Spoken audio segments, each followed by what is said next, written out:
दूसरा बाब 31वीं आयते मुकद्दसा का पहला हिस्सा हम अपनी रहनुमाई के लिए फिर पढ़ेंगे। Praise God, hallelujah.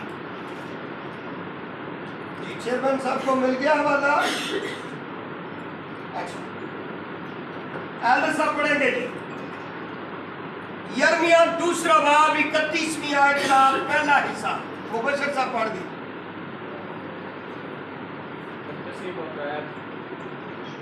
31वीं आयत दूसरा बाब 31वीं आयत का पहला हिस्सा। इस पुष्ट के लोगों, खुदाउन के कलाम का लिहाज करो, क्योंकि आमीन आमीन। पहला हिस्सा, शुक्रिया। याद रखें, जब वक्त की कमी हो और मैसेज लेंथिंग हो तो ये स्टूडेंट्स के लिए बात है, फिर हवाला छोटे से छोटा पढ़े। जो आपका मौजू है सिर्फ उसी को टारगेट करें। आमीन। तो हमारा मौजू क्या है? बोलो सारे, कलाम का लिहाज। सारे नहीं बोल रहे, बोलो सारे, कलाम का लिहाज। हमारा मौजू क्या है? कलाम का लिहाज। हाँ। और यिर्मयाह दूसरे बाब की 31वीं आयत का पहला हिस्सा हमने पढ़ा है।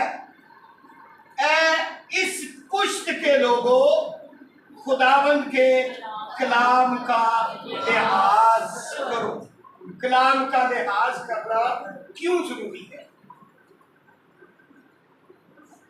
याद रखिए, आज खुद यीशु मसीह ज़ाते अक़दस, मालूदे मुक़द्दस, मुजस्सम कलाम है। इसलिए जो कलाम का लिहाज करता है वो ज़ाते अक़दस यीशु मसीह का लिहाज करता है। हालेलुया। हवाला पढ़, यूहन्ना रसूल का इंजीली बयान पढ़ेगा। यूहन्ना रसूल का इंजीली बयान पहला बाब पहली आयत मुकद्दसा से।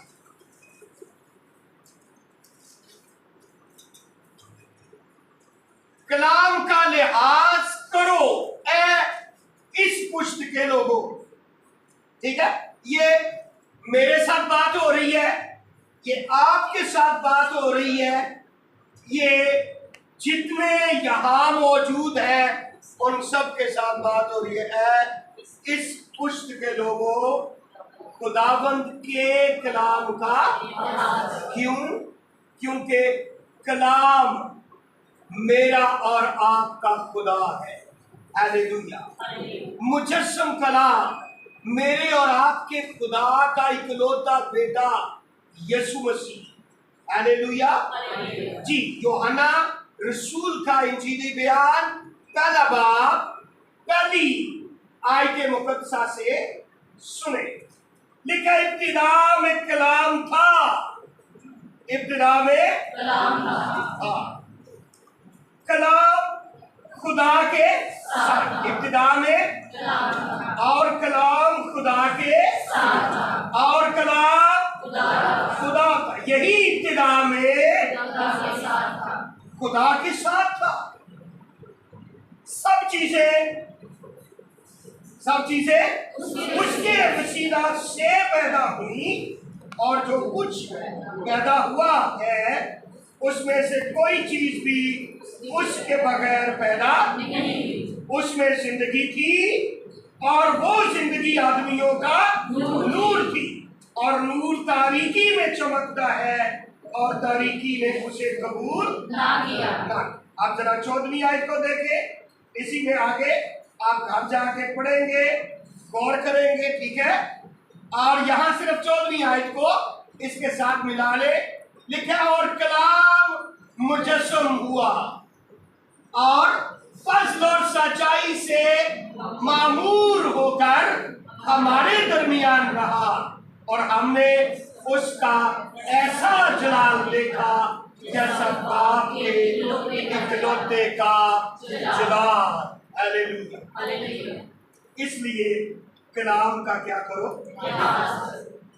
इब्तिदा में कलाम था और कलाम खुदा के और कलाम, इसलिए कलाम का क्या करो, लिहाज करो। कलाम का लिहाज करना इसलिए भी जरूरी है कि यीशु मसीह ने अपनी खिदमत के दौरान, यीशु मसीह ने अपनी खिदमत में शागिर्दों के साथ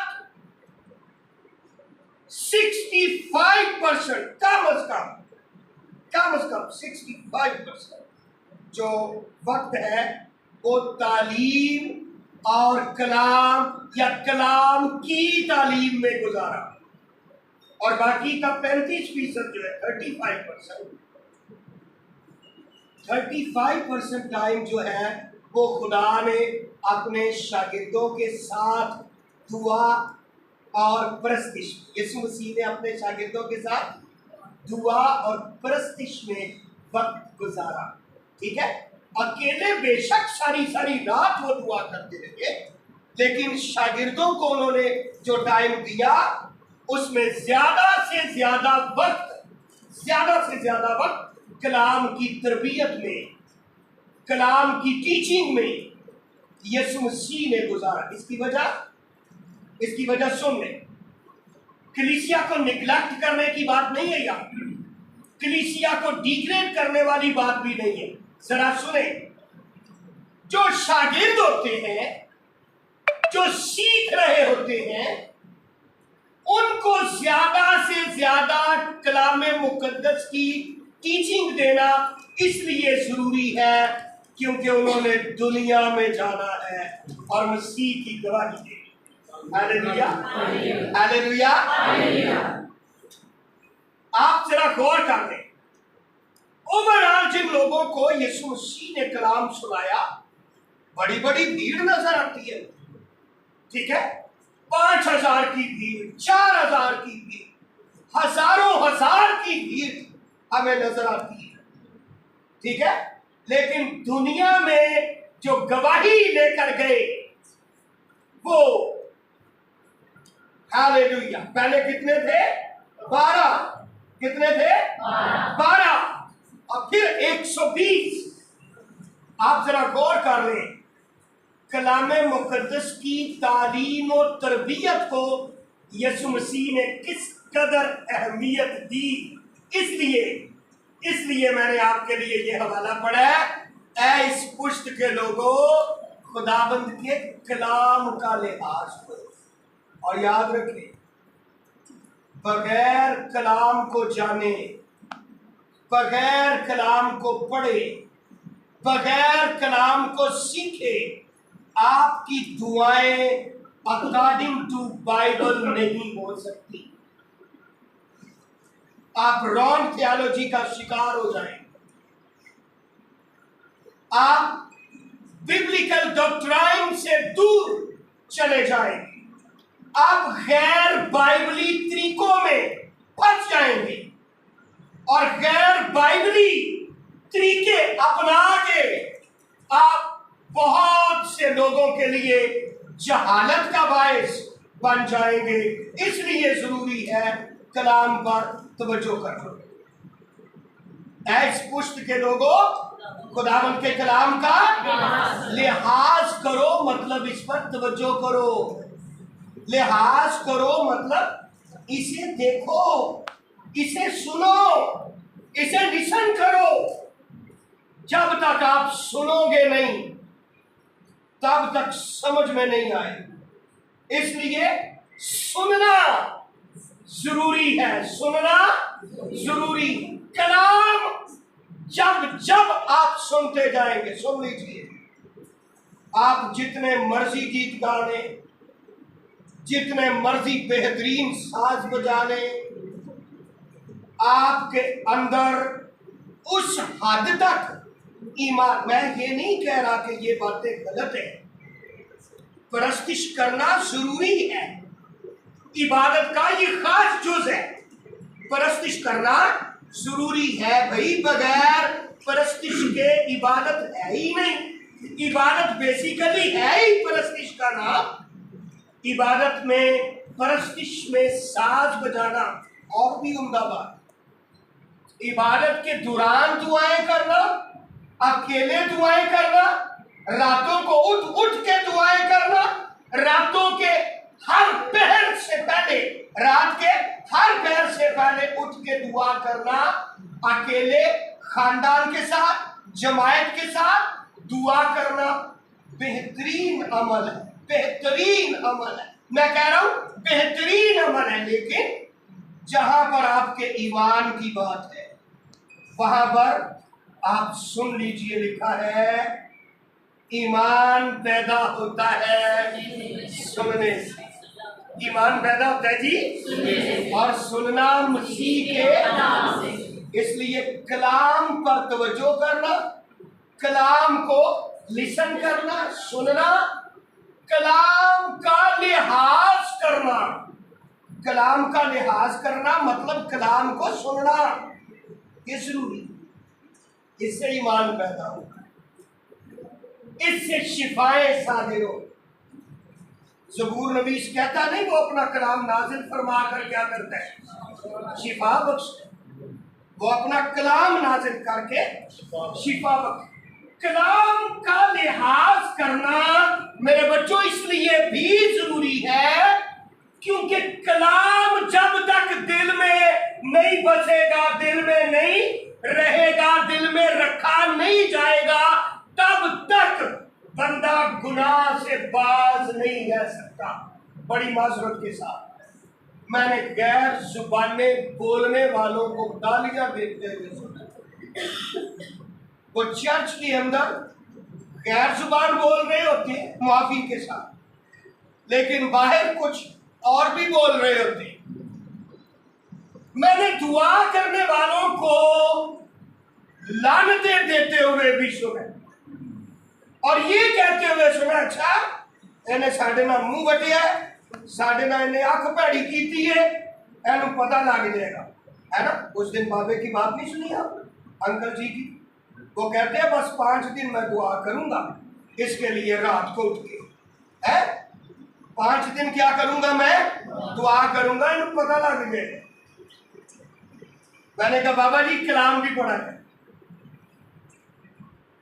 क्योंकि अगर कलाम आपके दिल में रहेगा तो आप गुनाह से बाज रहेंगे। मुक़द्दस तौर कहती है मैंने तेरे कलाम को अपने दिल में रख लिया है ताकि तेरे खिलाफ गुनाह न करूं।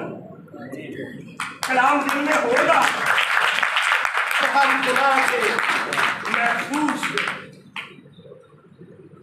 कलाम जो है ये दहकती हुई आग है मेरे बच्चों। यर्मिया ही इसे बयान करता है, क्या खुदावन का कलाम आग की मानिद नहीं? क्या खुदा का कलाम आग के शोलों की मानिद नहीं?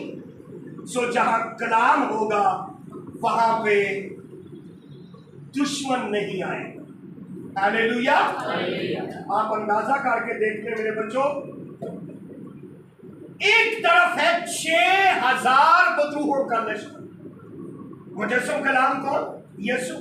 पिछली बार हमने इमसाल की किताब में से आयत ले ली जो मलाइका बेटी ने याद करवाई, जो कलाम पर तवज्जो करता है भलाई देखी, और जो जिसका तवक्कुल खुदावंद पर है वो मुबारक।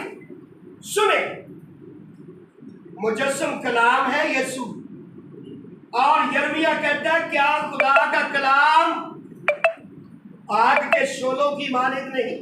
जरा समझे इसे। जब कलाम आपकी जिंदगी में होगा ना, बदरूहे नापाक तस्वीरें आपका कुछ बिगाड़ नहीं सकती, आपका कुछ बिगाड़ नहीं सकती। हालेलुया।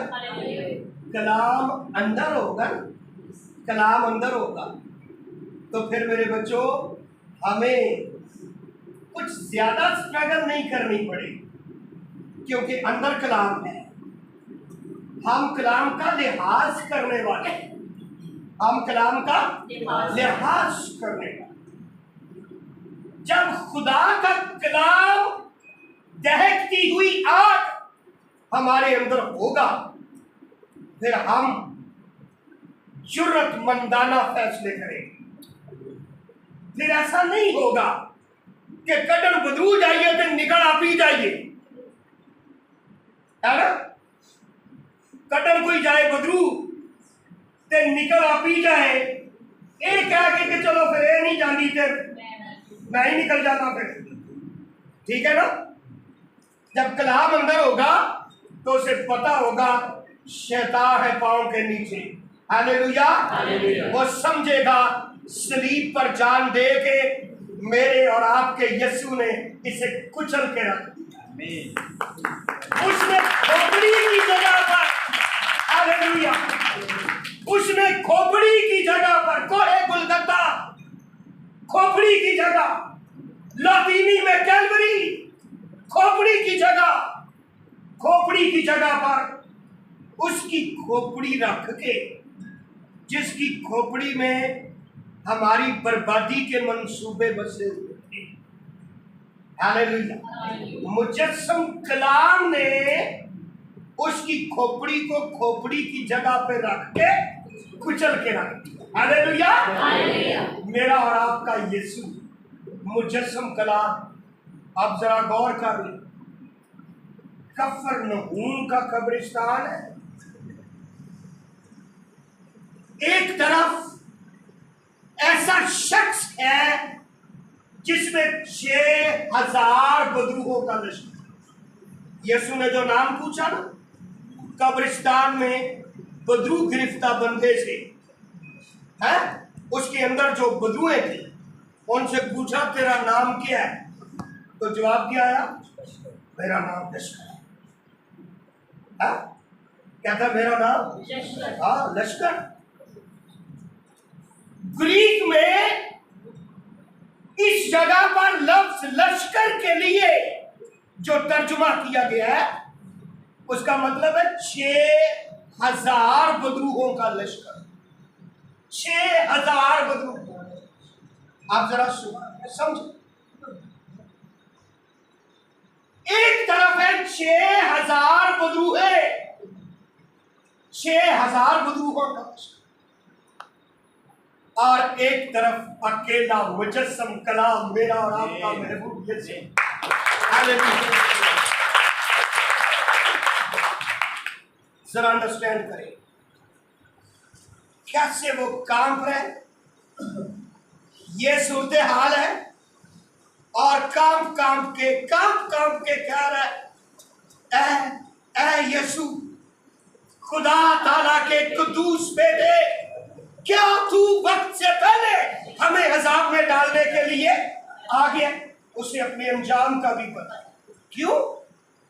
क्योंकि सामने मुजस्सम कलाम खड़ा है। हालेलुया।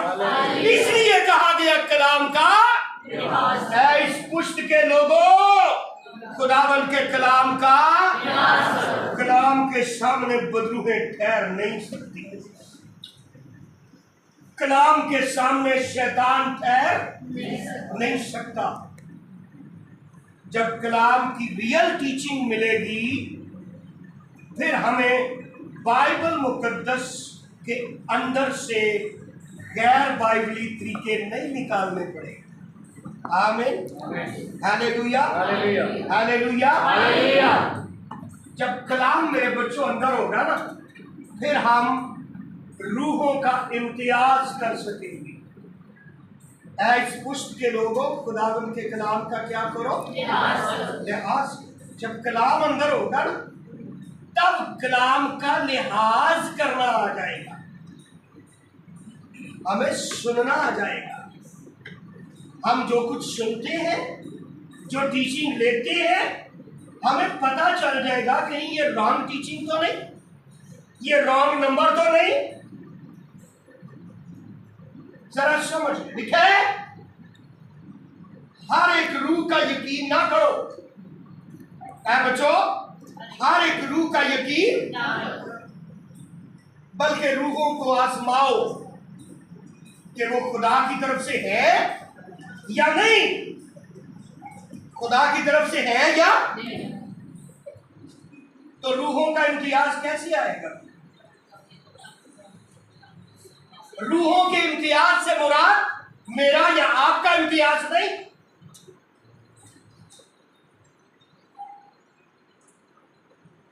और देर पहले की बात मैंने आपके पास इस बात पे कलाम सुनाया और मैंने आपको बताया कैसे हम इम्तियाज कर सकते हैं।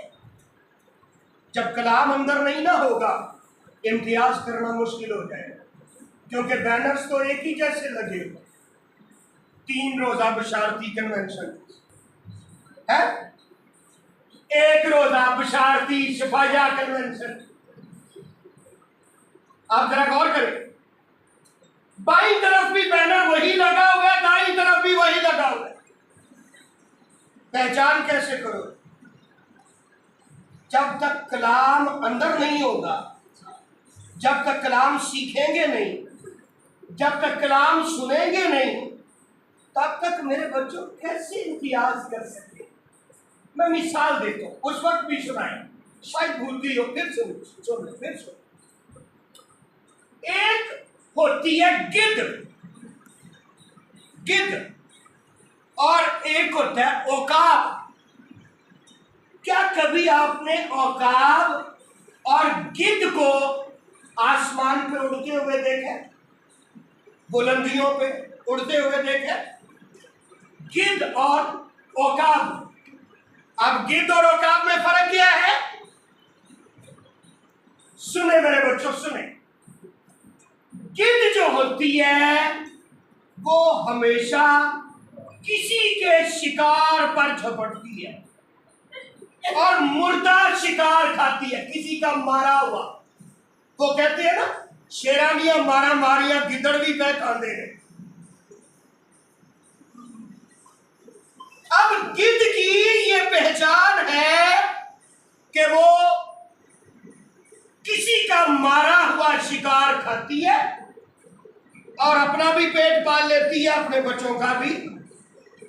लेकिन औकाब की ये पहचान है कि औकाब हमेशा अपना मार के खाता है। ये पहचान है गिद्ध और औकाब। यही पहचान आप रूहानी एतबार से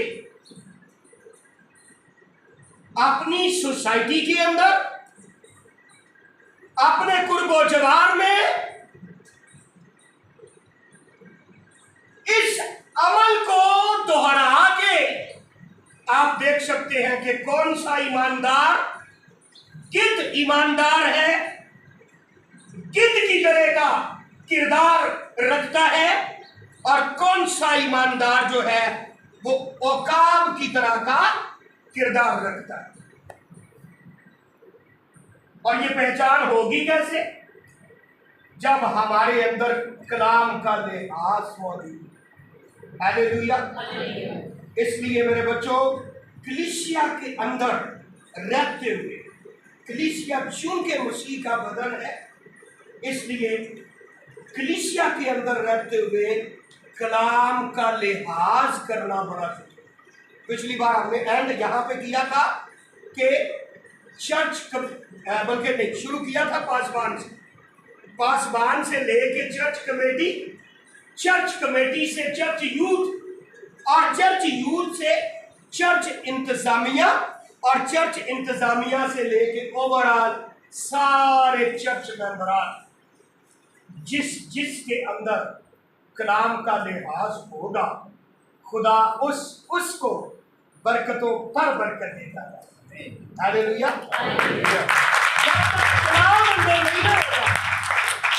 जब तक कलाम अंदर नहीं होगा, कलाम का लिहाज अंदर नहीं होगा, फिर यकीन जाने चैन गोइयां होंगी, एक दूसरे से हसद होगा, खादिम खादमों से हसद करते फिरेंगे, कलीसियाई मेंबरान कलीसिया से हसद करते फिरेंगे, और फिर हम वो जो मुबशर साहब ने बात की, बीमारी वाली बात होगी, आवाजारी वाली बात होगी। क्यों?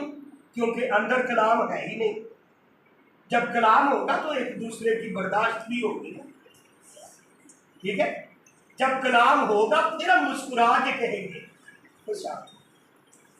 खुदावंद आपको बरकत। तो जब कलाम ही अंदर नहीं मेरे बच्चों होगा, हम कैसे? देखिए फर्क की बात तो बाद में है ना। देखा, जब तक कोई बोलता नहीं ना तब तक अहमक भी दना मालूम होता है। जरा अंडरस्टैंड करें, जब तक बोले ना तब तक अहमक जो है वो भी दना लगता है। पता लगता है भाने के लड़की कलर लाए हैं और किडा भी से आना है। लेकिन इंसान की किताब में लिखा जब वो बोले तो अहमकों की सी कहता है। जो बोले फिर पता लगता है, फिर पता लगता है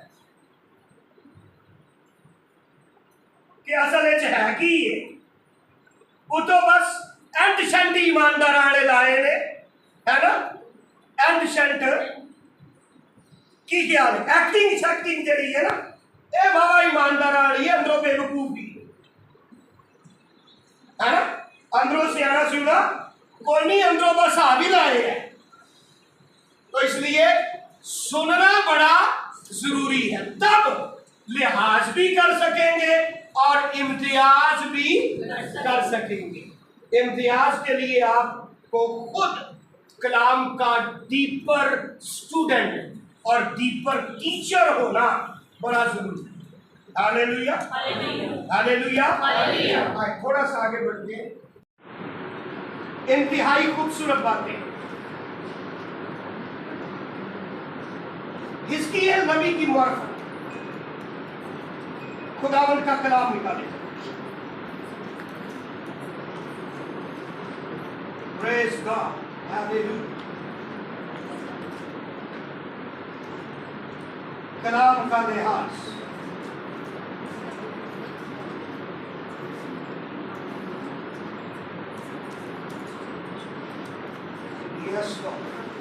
हिजकिय्याह नबी की मार्फत खुदावंद का कलाम, तीसरा बाब 23वीं और 24वीं 2 आयत पढ़े।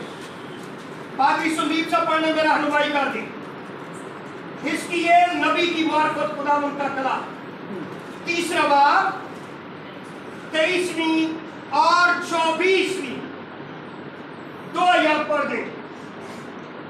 खुदावंद के जिंदा पाक कलाम में यूं लिखा है, तब मैं उठकर मैदान में गया। तब मैं उठकर मैदान में गया और क्या देखता हूँ, और क्या देखता हूँ कि खुदावंद का जलाल उस शौकत की मानंद जो मैं नहर, वाह वाह वाह, के खुदावंद का जलाल उस शौकत की माने जो मैंने नहर किबार के किनारे देखी थी खड़ा है, और मैं मुंह के बल गिरा। और मैं मुंह के बल गिरा। जब मुझे खुदा का जलाल नजर आया, जब मुझे खुदा का जलाल नजर आया, खुदा की हजूरी मुझे नजर आई, खुदा का अमर मुझे मालूम हुआ, तो मैं खुदा के जलाल के सामने मुंह के बल गिरा। कैसे गिरा? मुंह के बल गिरा। मुंह के बल गिरना कैसे होता है? बोलो बोलो बोलो। कलाम का लिहाज करो ऐ इस पुष्ट के लोगों, ये हम सीख रहे हैं, ठीक है। और सन ऑफ शबनम बाजी, जरा बताओ मुंह के बल गिरना क्या होता है? मुंह के बल, शाबाश, मुंह के बल, ये मुंह के बल गिरना। इसी तरह से आप लेट जाए, एक्सीडेंट के बाद ज्यादा एक्टिव नहीं रहा, इसलिए करके नहीं दिखा सकता। तो आड़े चौक करके दिखा सके तो देख लो, नहीं तो समझ लो है खुदा का जलाल सामने है और मैं इस तरह से गिर गया हूं मुंह के बल। मुंह नीचे हो, ठीक है, और आप खुदा के जलाल के सामने गिर जाएं। अंडरस्टैंड कर रहे हैं मेरी बात को? ठीक है, ये खुदा के जलाल की बात है। ये खुदा के कलाम की टीचिंग है, मैंने खुद से नहीं लिखा हुआ।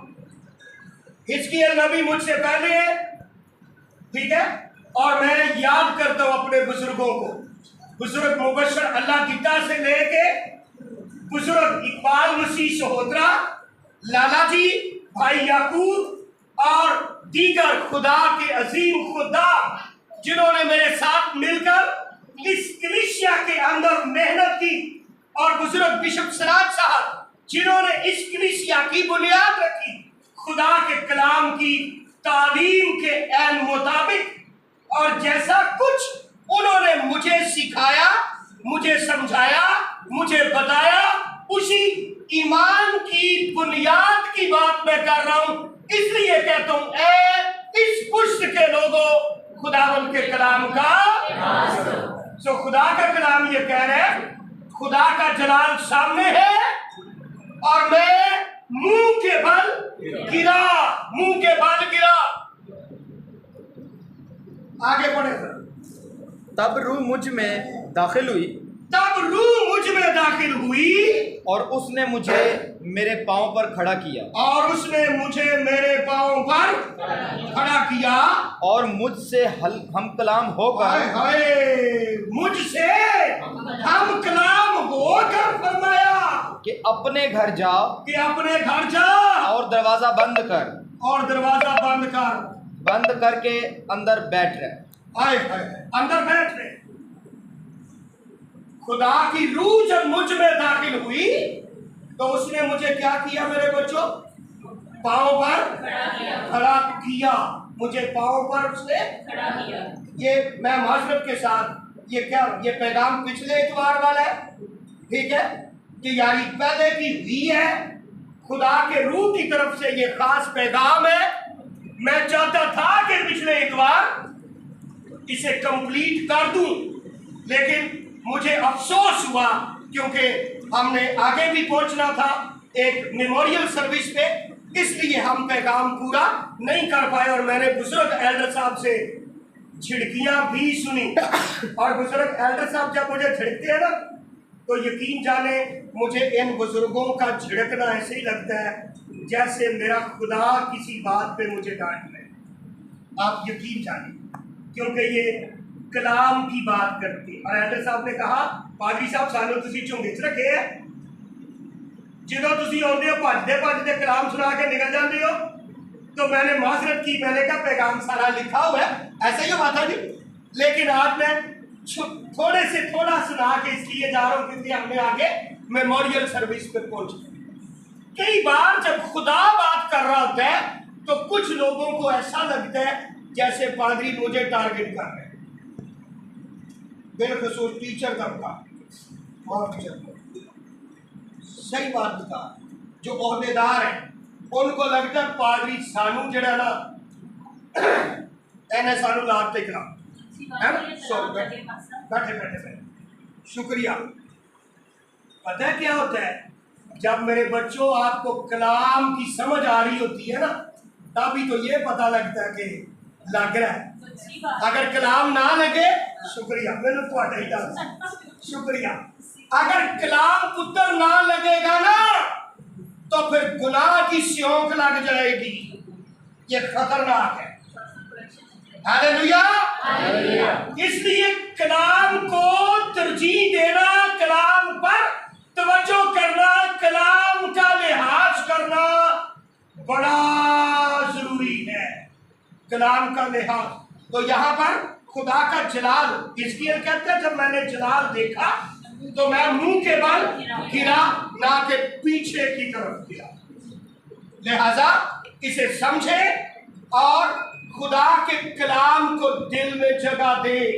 और जहां पर आपको खुदा के कलाम से कोई बात टकराती हुई नजर आए ना, जहां पे आपको नजर आए कि ये एक्टिंग कलाम से टकरा रही है, ये बात खुदा के कलाम से टकरा रही है, ये टीचिंग खुदा के कलाम से टकरा रही है, वहां पे खड़े हो जाए, चाहे फिर आपका बाप ही सामने क्यों ना खड़ा हो।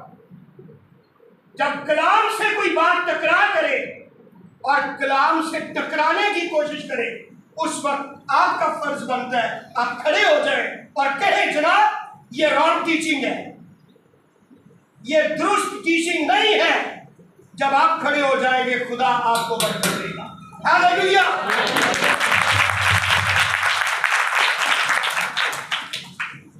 थोड़ा सा आगे बढ़ेंगे। खुदा का कलाम इंतहाई बाबरकत। खुदा का कलाम हमें सिखाता है। जरा सलातीन की किताब का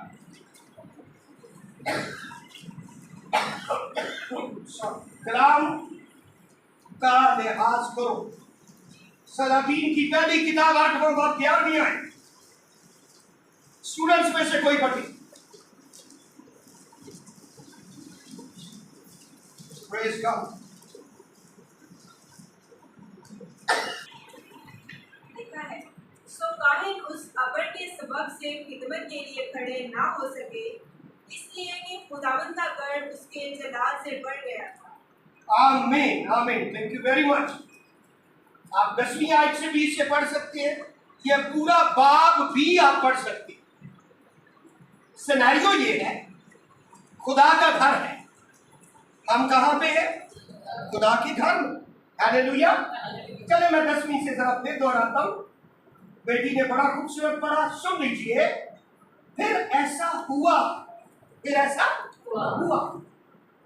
कि जब काहिन पाक मकान से बाहर निकल आए तो खुदावंद का घर अबर से भर गया।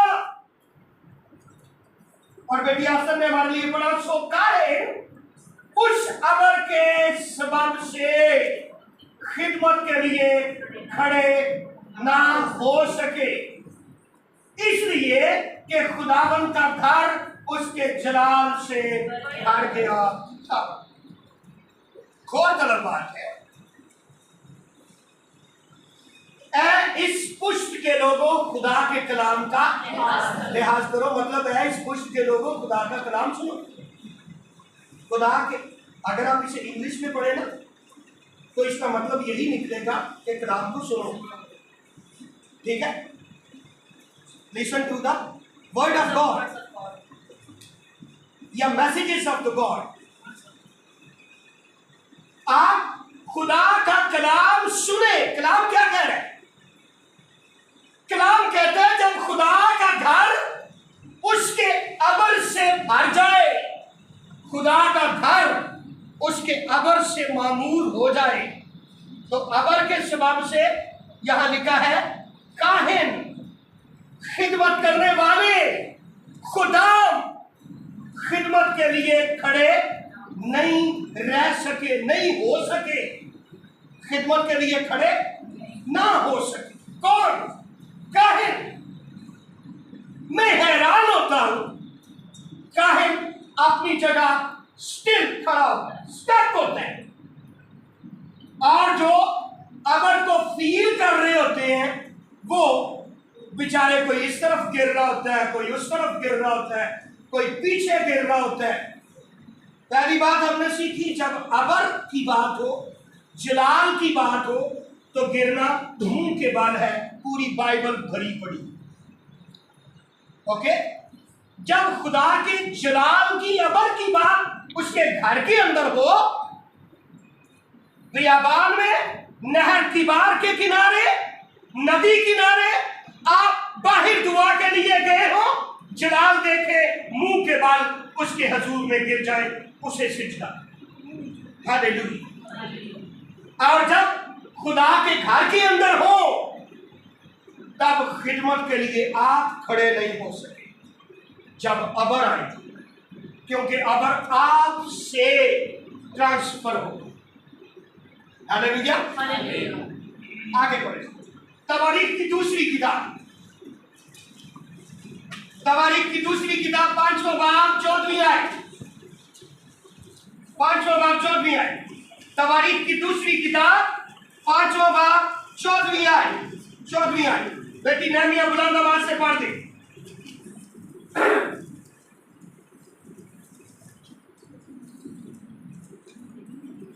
Praise God. हालेलुया। 5 बाब 14वीं आयत। खुदावंद के पाक कलाम में यूं लिखा है, यहाँ तक कि काहिन अबर के सबब से खिदमत के लिए खड़े ना रह सके, इसलिए कि खुदा का गढ़ खुदावन के जलाल से ममूर हो गया था। Praise God, Hallelujah। खुदा का जलाल उसके घर में, खुदा का जलाल उसके खुदावन का अबर उसके घर में। खुदा का घर यकीनन उसके अबर से मामूर होता है। क्या इस पुष्ट के लोगों, खुदावन के कलाम का लिहाज करो। जब खुदा का अबर आए, जब खुदा की हजूरी आए, तो बाइबल फरमाती है काहिन अबर के बायस, जलाल के बायस खड़ा नहीं रह पाएगा। काहिन खुद भी लड़खड़ा जाएगा, क्योंकि खुदा के अबर के सामने ठहरने की जरूरत किसी की नहीं। आप जलाली अंदाज से सुने, पहाड़ कोहे सीना के ऊपर खुदा की गहरी हजूरी है। लोग बड़ी शेखी करके खुदा से बातें करने के लिए आए। उनके दिल के अंदर ये बात है, क्या मूसा से खुदा ज्यादा बातें करता है? क्या हम इस्राएल की औलाद नहीं है? वो हमसे भी बात करता है,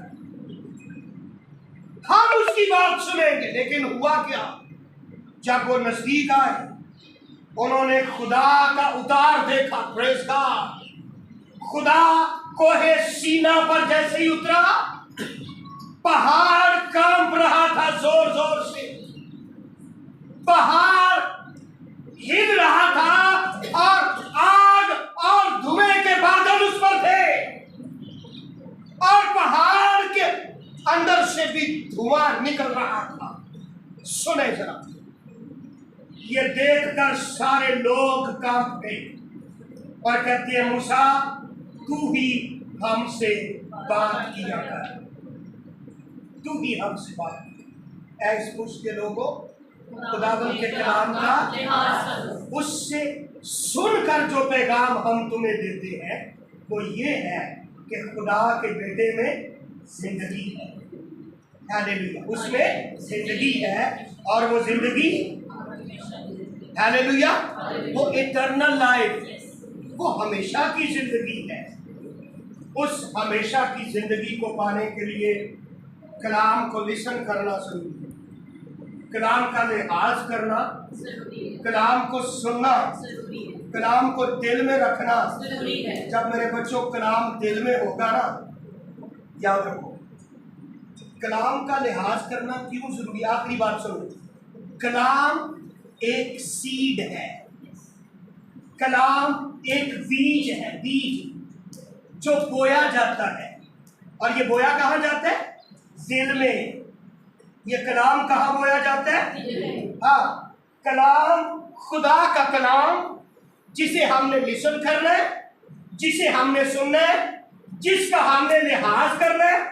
ऐस पुश के लोगों, खुदा के कलाम का क्या करो? लिहाज करो। इस कलाम का लिहाज करो, क्योंकि ये बीज है। ये खुदा का कलाम बीज की मानिंद है, सीड की मानिंद है। कलाम बीज है और आपका दिल जरखेज मिट्टी है। हालेलुया। जब ये कलाम आपके दिल की जमीन में बो दिया जाएगा तो फिर ये उगेगा। हालेलुया। उगेगा। कलाम बीज है और आपका दिल जमीन है। इस जमीन के अंदर जब कलाम बो दिया जाएगा, फिर यहां से सर्कुलेट करेगा, क्योंकि दिल आपके पूरे बदन का ब्लड बैंक है। और दिल में कलाम होगा तो आपके पूरे बदन में सर्कुलेट करेगा कलाम। ठीक है। फिर कलाम आपके हाथों में, कलाम आपकी आंखों में, कलाम आपके कानों में, कलाम आपकी जुबान में, कलाम आपके दिल से होकर पांव तक। तेरा कलाम मेरे कदमों के लिए और मेरी राह के लिए रोशनी है। ठीक है। क्यों लिखा है? और सुलह की, और पांव में सुलह की तैयारी या खुशखबरी की तैयारी के जूते पहनकर। क्यों? क्योंकि तेरा कलाम मेरे कदमों के लिए चिराग, कलाम पांव तक। हालेलुया। यानी सर से लेके पांव तक कलाम आपको उस वक्त कवर करेगा जब आप कलाम सुनेंगे, जब आप कलाम का लिहाज करेंगे। ठीक है, क्योंकि मुजस्सम कलाम यीशु है और ये बीज की सूरत में हमारे दिल में लगाया जाता है, और जब ये कलाम अंदर बो दिया जाए फिर हम इसके बोए जाने से नए सिरे से पैदा होते हैं और नई पैदाइश का ऐलान हम इस हाउस में बपतिस्मा लेके करते। हालेलुया। और जब आप बपतिस्मा पाए, पहले तो कलाम की सूरत में आपके दिल में बोया गया। जरा सुबह समझिए, पहले तो कलाम बीज की सूरत में आपके दिल में बोया गया, फिर जब आपने, जैसे निहाल ने पिछले दिनों बपतिस्मा पाया, बपतिस्मा के जरिया से आपने लिबास की तरह उसे पहन लिया। अब कलाम आपके ऊपर भी, कलाम आपके अंदर भी, कलाम आपके ऊपर लिबास की तरह और दिल में बीज की तरह वो भरेगा, वो उगेगा। शैतान बाहर से अगर हमला करेगा तो उसे नजर क्या आएगा? खुदा का कलाम, मुजस्सम कलाम यीशु मसीह, जिसे आपने लिबास के तौर पे पहना। अगर अंदर देखेगा ना तो अंदर भी उसे बीज की तरह कलाम की कंपलें नजर आएंगी निकलती। हालेलुया। और वो डर जाएगा, वो आप पे हमला नहीं कर पाएगा। इसलिए मेरे बच्चों, खुदा के कलाम को समझे, और जहां पे कोई भी बात आपको कलाम से टकराती हुई नजर आए, कोई भी बात खुदा के कलाम से टकराती हुई नजर आए। बाइबल मुकद्दस में अमाल की किताब के अंदर हम पढ़ते, एक बात मुझे याद आ गई चलते चलते, ये मैसेज के अलावा है, लेकिन सरेरा मैं ये कलाम के लिहाज के ताल्लुक से कर देना चाहता हूँ। अमाल की किताब 19वें बाब में हमें नजर आता है कि लोग रसूलों के बदन से छुआकर, रसूलों के बदन को लगाकर रुमाल और पटके लेकर जाते और बीमारों के ऊपर रखते और बीमार अच्छी हो जाते। ये वहां पे अमल होता जहां पे रसूल खुद नहीं जा सकते थे, जहां पे रसूल खुद नहीं जा सकते। अब एक जगह पे मैं खुद जा सकता हूं तो मुझे अपनी कंघी भेजने की क्या जरूरत है? एक जगह पे मैं खुद जा सकता हूं तो मुझे अपना रुमाल भेजने की क्या जरूरत है? ठीक है, जरा समझिएगा, मेहरबानी फरमा के, बुरा मनाए बगैर जरा इसे समझिएगा। एक बहन पे, भाई पे मैं खुद हाथ रख के दुआ कर सकता हूं, ठीक है, तो मैं फिर उस पे रुमाल क्यों रखूं? ठीक है, बाइबल मुकद्दस की टीचिंग के मुताबिक ऐसा उस वक्त हुआ जब रसूलों की रसाई वहां तक नहीं थी, वो खुद नहीं जा सकते थे। लेकिन जहां पे खुद जाते, वो खुद हाथ रखते या उनके साए में बीमारों को लटा दिया जाता, बदरू गिरफ्तार को लटा दिया जाता। जिस तरफ उनका साया होता, शैडो होता, तो उनके शैडो से बीमार शिफा पाते, बदरू गिरफ्तार आजाद हो जाते। ठीक है, लेकिन जहां पे वो खुद नहीं जा सकते थे वहां पे वो अपनी चीजें भेजते, कोई पट्टा भेज देता, कोई रुमाल भेज देता और वहां पर शिफा मोजज़ात का काम होता। इसलिए सुने, समझे, कलाम का लिहाज करें, और जो बात आपको कलाम से टकराती हुई नजर आए वहां पे पासवान से पहले आप खुद बोल पड़े कि यहां पे रॉन्ग टीचिंग है, ये दुरुस्त टीचिंग नहीं है, यहां पे रॉन्ग नंबर जा रहे हैं। ठीक है, इसलिए खुदा के कलाम को तरजीह दें, खुदा के कलाम का लिहाज करें, इसे दिल में रखें और इसी के मुताबिक अपनी रूहानी, खानदानी और कलीसियाई जिंदगी बसर करें। खुदा मुझे और आपको बरकत दे और कलाम का लिहाज करने का फजल बख्शे। आमीन, आमीन।